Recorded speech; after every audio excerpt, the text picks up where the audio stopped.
KTN News, Nairobi. But even as President Uhuru Kenyatta and his deputy William Ruto called for unity among Kenyans at the National Prayer Breakfast, the increasingly widening rift between the two leaders clearly showed during the event. For starters, the two did not even share a table, as had been the case before. Duncan Haemba reports.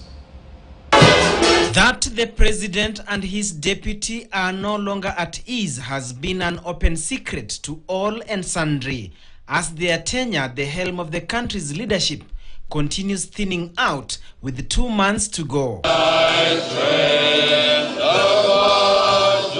At the 19th National Prayer Breakfast, political social distance between President Uhuru Kenyatta and DP William Ruto was observed, with State House placing the head of state, Chief Justice Martha Koome, and Attorney General Kihara Kariuki on a separate table, while DP William Ruto and the two patrons of the National Prayer Breakfast, Parliament Speakers Justin Muturi and Kenneth Lusaka, who are coincidentally in the One Kenya Alliance, on a separate table.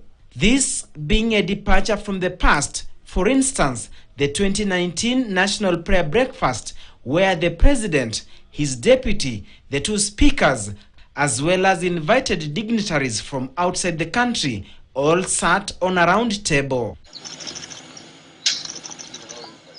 President Uhuru Kenyatta and DP William Ruto have been embroiled in a never-ending political acrimony since March 2018, when he closed ranks with ODM leader Raila Odinga to bury the hatchet after the 2017 presidential election. Then later, the president nominating Odinga as his preferred successor, bypassing his deputy, who has been leading internal rebellion in the ruling Jubilee Party. Where we have fallen short, to all my friends, nawaomba msamaha, na kila mtu ambaye amenikosea pia namsamehe kila mtu, with a clean heart.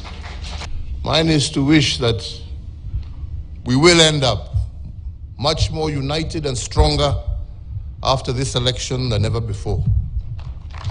And how we pray that moving forward, and especially after these prayers, that our actions match our words.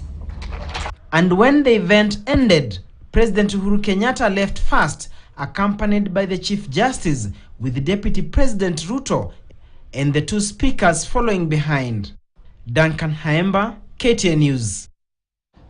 To a story that will definitely excite football lovers, the highly treasured World Cup is in Kenya. The trophy arrived early